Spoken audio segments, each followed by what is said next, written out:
उत्तराखंड के पूर्व मुख्यमंत्री और कांग्रेस के वरिष्ठ नेता हरीश रावत इस वक्त बातचीत के लिए मेरे साथ मौजूद हैं। सर, आज सीडब्ल्यूसी की बैठक हुई, उस बैठक में क्या नाराजगी दर्ज की गई कि अब तक केंद्र सरकार का जो कदम रहे हैं पहलगाम के हमले के बाद से वो ठीक नहीं रहे? हाँ, सदस्यों का और ये सारे देश की इच्छा है और सारा देश ये चाहता है कि, और कांग्रेस भी चाहती है, विपक्ष भी ये चाहता है कि हम सरकार के साथ हैं, मगर इसका अर्थ ये नहीं है कि सरकार जो है क्या कदम उठा रही है उसके विषय में सब उनको स्पष्ट करें उन कदमों को जो है, और हम चाहते हैं सशक्त कदम उठाया जाए ताकि आतंकवाद और आतंकवाद को संरक्षण देने वाले पाकिस्तान को एक करारा सबक दिया जा सके। लेकिन अब तक जो कदम उठाए क्या उससे कांग्रेस संतुष्ट नहीं है सर, ये लग रहा है आज की मीटिंग में?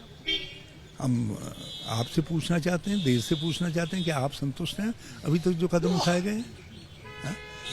हम उस पर ज्यादा कुछ नहीं कहना चाहते क्योंकि एक राय है पूरे देश की, हम और कांग्रेस ने उस राय को बनाने में, एकजुटता बनाने में सबसे बड़ी भूमिका अदा की है, तो हम इसलिए इस विषय पर कोई टिप्पणी नहीं कर रहे हैं। मगर ये यथार्थ है कि क्या सारा देश जो है चाहता है कि आतंकवाद के खिलाफ कठोर कदम उठाया जाए और शीघ्र कदम उठाया जाए और आतंकवाद को संरक्षण देने वालों को भी कदम उठाया जाए।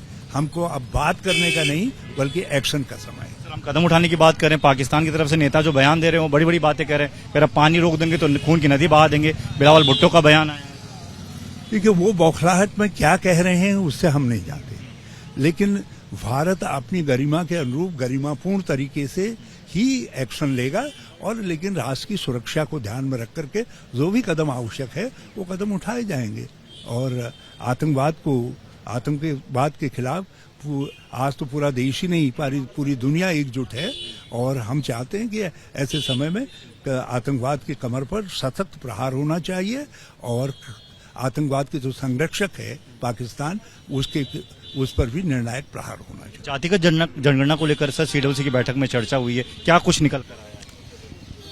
इसमें हम हिस्टोरिकली कांग्रेस हमेशा जो है जाति जनगणना के पक्ष में रही है, और हम आभारी हैं अपने नेता राहुल गांधी जी के कि उन्होंने जाति जनगणना के मामले को, जो कांग्रेस की भावना थी, जो कांग्रेस का हिस्टोरिकली जो कांग्रेस का स्टैंड था, उसको लेकर के आगे बढ़े। पूरे भारत जोड़ो यात्रा के तहत उन्होंने देश भर में माहौल बनाया, फिर भारत न्याय यात्रा के माध्यम से माहौल बनाया, और जगह जगह इसमें पार्लियामेंट में अपनी बात रखी। हमारे अध्यक्ष जी ने प्रधानमंत्री जी को पत्र लिखा इस विषय में, और ये तो भाजपा को कहना है कि नाना करते तुम हाँ में कैसे बदल गए, ये भाजपा को स्पष्ट करना है। और हम ये चाहते हैं कि आप जाति जनगणना करें, उसका जो लॉजिस्टिकल मेजर्स उठाने हैं, जो तर्कसंगत कदम उठाए जाने हैं, वो कदम भी शीघ्र उठाएं, ताकि जो जाति जनगणना जो एक न्याय की अपेक्षा है, सामाजिक न्याय की अपेक्षा है,